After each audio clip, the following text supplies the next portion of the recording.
Doctor साहब, गठिया के बारे में हम कई सारे वीडियोस में बात करते हैं, कैसे आइडेंटिफाई करना है, इलाज, परेशानियां, सब चीज़ें आपने हमें बताई हैं। आज मैं चाहूँगी आप हमारे दर्शकों को ये बताएं कि गठिया के इनिशियल सिम्टम्स क्या हो सकते हैं, शुरुआती लक्षण जिनसे बीमारी बढ़ने से पहले ही पकड़ में आ जाए। तो जो गठिया की बात आप कर रही हैं, मोस्टली हम लोग उसमें ओल्ड एज वाली डिजेनरेटिव ऑस्टियोआर्थराइटिस की बात कर रहे हैं। इसका देखिए, ये जो आर्थराइटिस होती है, डिजेनरेशन तो हर जॉइंट्स की होती है, उम्र तो हर जॉइंट्स की बढ़ रही है, तो हर जॉइंट्स में डिजेनरेशन होने के कारण पेन हो सकती है। लेकिन उसका सबसे ज़्यादा असर पड़ता है आपकी वेट वेयरिंग जॉइंट्स, मतलब कि जिस जोड़ों पर आपकी बॉडी का वेट पड़ता है। सबसे ज़्यादा वेट कहाँ पड़ेगा? आपके हिप में, नी में, एंकल में पड़ती है। उसमें भी सबसे ज़्यादा नी पे पड़ता है। तो मोस्ट कॉमनली लोग जो गठिया समझते हैं वो समझते हैं कि घुटने का गठिया। तो इसका नॉर्मली नी जॉइंट में पेन होना, पेन कहाँ पे होना?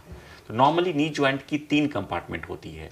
एक मीडियल कंपार्टमेंट, मतलब कि घुटने का अंदर वाला पार्ट, एक लैटरल कंपार्टमेंट जो कि घुटने के बाहर वाला पार्ट, एक एंटीरियर कंपार्टमेंट कहते हैं जो घुटने के आगे का पार्ट होता है। तो पहला जो पेन स्टार्ट होता है वो घुटने के एंटीरियर और मीडियल कंपार्टमेंट में पेन होती है। पेशेंट कंप्लेन करते हैं, बहुत देर बैठ गए, जब चलना शुरू करते हैं तो मुझे पेन करती है। सीढ़ी चढ़ने उतरने में परेशानी, नीचे बैठकर उठने में परेशानी। उस कंडीशन में क्या होती है, घुटने के ऊपर जो पेटला या चकड़ी जिसको बोलते हैं आप, जब वो आपकी जॉइंट पर रब करती है तो उस तरह सा पेन प्रोड्यूस करता है। तो सबसे इनिशियल सिम्टम जो होती है pain, that too in medial and anterior compartment of the knee. ये सबसे पहला सिम्टम होता है गठिया डिजेनरेटिव ऑस्टियोआर्थराइटिस का। जी डॉक्टर साहब, क्या गठिया को जब इनिशियली अगर पकड़ लिया जाए तो उसे वहीं पर रोका जा सकता है या ख़त्म किया जा सकता है? ये जो डिजेनरेटिव ऑस्टियोआर्थराइटिस होती है, एक्चुअली देखिए, ये तो उम्र के बढ़ने के कारण होती ही है। उम्र को तो आप स्टॉप नहीं कर सकते हैं। उम्र तो बाय ईच पासिंग डे आपकी डिजेनरेशन उम्र बढ़ेगी ही। इसको रोकने का एक ही तरीका होता है, अपनी मसल्स को स्टिमुलेट करना, मसल का स्ट्रेंथनिंग करना। अगर आपकी मसल्स स्ट्रेंथन होगी तो आपकी जॉइंट्स पर जो प्रेशर पड़ रही होती है वो नहीं पड़ेगी।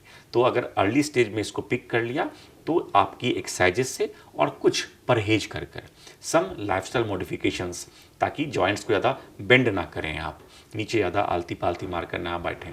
तो इस तरह की कुछ लाइफस्टाइल मॉडिफिकेशंस कर एंड प्रॉपर एक्सरसाइजेस कर आप बिल्कुल इस गठिया को आगे बढ़ने से रोक सकते हैं। जी डॉक्टर साहब, इसमें दवाइयों की क्या भूमिका रहती है? क्या बिना दवाइयों के भी इसे कंट्रोल में रखा जा सकता है या फिर दवाइयाँ लेना अनिवार्य है? इसमें दवाइयों का इनफैक्ट कोई रोल नहीं है, 0%। दवाइयाँ लेना अनिवार्य तो क्या, इसका दवाई लेना हानिकारक हो सकता है। इनफैक्ट इसके लिए आपको कोई भी दवा अगर कोई डॉक्टर प्रिस्क्राइब करते हैं तो एक तरह का मैं बोलूँगा ये क्राइम है।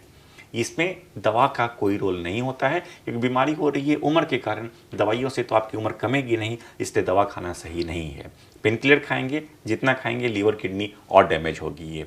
तो इसका 2 ही इलाज होता है, या तो एक्सरसाइजेस, अर्ली स्टेज पर एक्सरसाइजेस, या फिर operation. There is no third option available in this entire universe.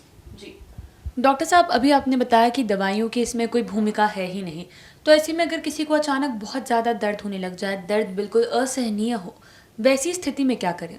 वैसी स्थिति में आप अपने घर में प्लेन पैरासीटामोल या ट्रामाडोल की टैबलेट रखें, जो कि आपके लीवर किडनी पर कोई हानि ना पहुंचाए। इस टैबलेट्स को आप SOS के रूप में ले सकते हैं, लेकिन और कोई पेन किलर का यूज ना करें, इससे बचें। ये बहुत ही इंपॉर्टेंट जानकारी है आपके लिए।